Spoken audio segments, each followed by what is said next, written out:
Ever since Pokemon released its second generation all the way back in 1999, all the way back before Pikachu got some killer weight loss coach, Game Freak has been giving Pokemon who are more lackluster in terms of, well, everything, evolutions that turn them from the joyous teenagers into the intimidating adults of today. Hello everyone, my name is Stedders, and today I'm giving you my top 10 picks of Pokemon who deserve an evolution in the upcoming Pokemon Winds and Waves releasing next year. I'll be giving my opinion on the Pokemon based on its designs all the way over to its VGC competitiveness. Please do note that this is my opinion, and if you disagree, go ahead and let me know in the comments, but keep things kind. And with that being said, let's hop right into the video. Starting off my list is Carnivine. Carnivine to me is one of the most forgettable Pokemon in history, which is sad to say because of how prevalent it was in the anime. Considering everything, I actually love its design. I mean, it's a Venus flytrap, which I always thought was one of the coolest plants as a kid. With a base stat total of 454, it's kind of a middle of the pack one-off Pokemon that I'm pretty sure was only designed for the Safari Zone. And the worst part is it only has Levitate as an ability, which isn't a bad ability, but why would a pure grass type need an immunity to ground type moves? It doesn't get affected by spikes or arena traps, sure, but it doesn't get the benefit of grassy terrain because it's technically floating. That makes it a total liability in VGC if you're trying to run something like a Rillaboom core. I think it should be a grass dark type evolution that leans into the more malicious aspect of what a Venus flytrap is, and actually make use of a potential boosted attack stat. Coming in at number 9 is Drapion, and now I know what you're thinking, Stedders, why in the world is Drapion on this list? It has a base stat total of 500, it's awesome, great design, and that, my friend, is exactly why it deserves an evolution. When I was a kid playing Diamond and Pearl for the first time, I fell in love with Skorupi. Skorupi? I think it's Skorupi. Yeah. And eventually I fell in love with its evolution, Drapion. Then when I found out that it was an ace on an Elite 4 members team, I thought it was one of the strongest Pokemons in the entire game. But let's look at it competitively. It has amazing utility with knockoff and toxic spikes, and that poison dark typing only has one weakness, ground. But a base 90 attack just won't cut it anymore. Pokemon's Legends EA was a perfect opportunity for a Mega, but we got Megas like Scovillain instead, which sucks because I actually really like Scovillain. A Drapion evolution could lean into its sniper ability more, maybe give it some more bulk so it isn't just fine, but actually a top tier threat. I would really like it to lean more into the Scorpion inspiration, but a Poison fan can dream, right?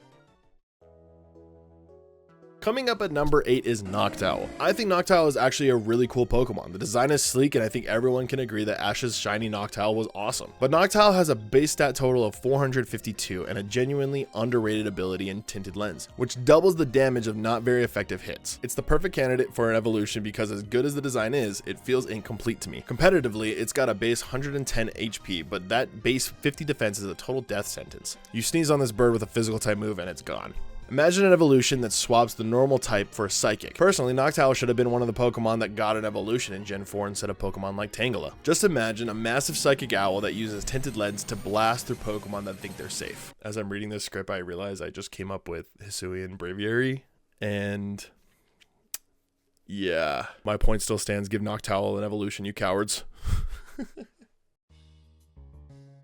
Coming up at number 7 is Sableye. Sableye is a Pokemon that is very memorable for many things. It has a great shiny, a great ability in Prankster, great design, and well, that's really it. And yes, before you write down in the comments, I know that Sableye has a Mega Evolution. But let's be honest, when was the last time any of us was like, oh, Sableye is my favorite Mega Evolution. I'm going to use that instead of anything else.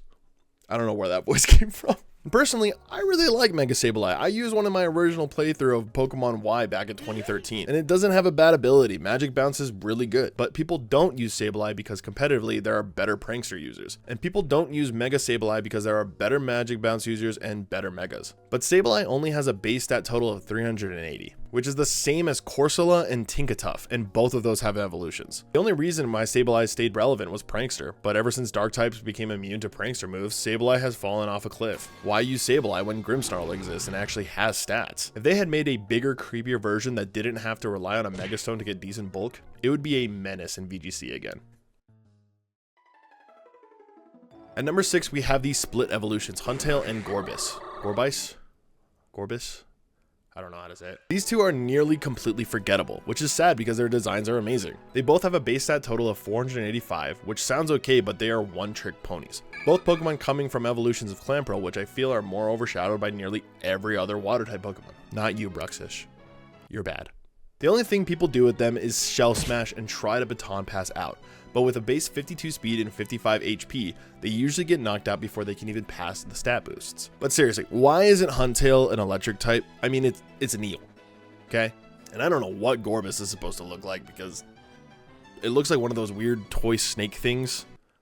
I'm gonna put an image right there because I don't know what it is. If we got evolutions that actually made them water electric and water fairy, they would actually have the typing and the stats to survive a turn of setup and some viability in competitive and not just being storage box space. Coming up at number 5 is Galvantula. Galvantula is actually one of my favorite Pokemon of all time, which is very surprising to me because I hate spiders in real life. This little electric arachnid is just cute. I love him. And then his evolved form is even better. It has a great design, I like it shiny, and it has a great ability in compound eyes. Combine that with thunder and you have a real threat. But why does this thing only have a base stat total of 472? Its base speed of 108 is terrifying, but it has the defensive integrity of a wet paper towel. You basically have to run Focus Sash on it just to get the sticky webs up. If Galvantula actually got an evolution that maybe gave it more of that terrifying tarantula feel while boosting that 97 special attack into the 120s and maybe some more bulk, people would finally have to respect my cute little electric spider. Up next we have Lantern. Lantern is everything that Huntail wants to be. But honestly, I feel that Lantern is in a very odd place. It's very memorable and a pretty decent Pokemon. But honestly, I just feel like the design is very boring. I'm sorry, I just don't like Lantern. I just feel like its design is just missing something. Like, if it's cute, but if it had like Chinchou's eyes, I think I'd like it a lot more. But in general, Lantern is a decent Pokemon with a base stat total of 460, having great abilities being Volt Absorb and Water Absorb, and Illuminate, which makes sense. Competitively, Lantern is the king of almost. It is a massive base 125 HP, but its defenses are so low that it still feels squishy. It's used as a slow pivot with Volt Switch, but it doesn't have any reliable recovery. An evolution would give it the stats to actually stay in battle and turn it from a niche pivot to an actual monster. Before we hit the top 3, I want to talk about a couple Pokemon that I feel that could have made the list but just missed out. Orthworm has a base stat total of 480 and has an amazing ability competitively in Earth Eater. The only thing that sucks about Orthworm is its design. I mean, what is this? This is gross. I don't like this. Why does it have arms? Ever since I was a kid, I hated Sudowoodo, and I particularly don't like that it's a rock type. Idiot kid me did not like using a flying type move into that thinking it was a grass type. Also, I think that a rock, grass, petrified tree evolution of Sudowoodo would be awesome. And finally, Tropius. I'll be honest, I don't like Tropius, and I don't think Pokemon does either. It has a 4 times weakness to ice and 0 offensive pressure. It needs an evolution just to survive a single ice beam. But honestly, who knows? Tropius was seen in the trailer, and maybe Gen 10 will be the time that Tropius actually gets some love. It was honestly really between Tropius and Carnivine, but I gave it to Carnivine because Tropius already has a secondary type. Coming into the number 3 spot is Magcargo. To be honest, I think all 3 of the top 3 deserve evolutions. It just kind of depends on the ranking of how much of an evolution I want it to have. That doesn't make sense. Basically, I ranked them on how much I want the evolution to happen. But to say that Magcargo doesn't deserve an evolution is crazy. Like, this thing is a fire snail, which is so sick. It has an awesome shiny, but again, its stats are not great. With a base stat total of 410, its base 30 speed makes it one of the slowest things in existence. And even though it has shell smashing, be decent in Trick Room under the right circumstances, it has a 4 times weakness to water and ground. This thing literally dies to water gun. I think if Pokemon truly cared about Magcargo, we would get a big angry lava monster evolution with actual special defense. Then it would be a Trick Room god for years to come. Coming up at number 2 is Ariados. Now, yes, I know I have not one but 2 arachnid-like Pokemon on this list, but what can I say? Pokemon makes great arachnid type Pokemon. And I mean, come on, you can't tell me that Ariados doesn't deserve an evolution. If Tangela can get an evolution, why can't Ariados? It's got a really cool design, a bright and vibrant shiny, and really cool lore with the faces on Spinarak's backs. It has a base stat total of 400, which is even lower than Tangela's. If you can't tell, I don't like Tangela. Ariados has a signature move in Toxic Thread, which is an actually really good move. It poisons and lowers the speed of the target Pokemon, but Ariados is too weak to use it. It sets up sticky webs and then just dies. An evolution that bulks it up and gives it some decent attack stats would finally let the original Spider of Johto be the big mama it was always meant to be. Finally, the number one Pokemon that I feel deserves an evolution in Pokemon Winds and Waves is Relicanth. I'll be honest, Pokemon hates Relicanth, and I don't understand why. It's extremely bulky, but the 4 times weakness to grass outweighs everything. Relicanth to me is the definition of what a fossil Pokemon should be, and the worst part is, it's not even a fossil Pokemon.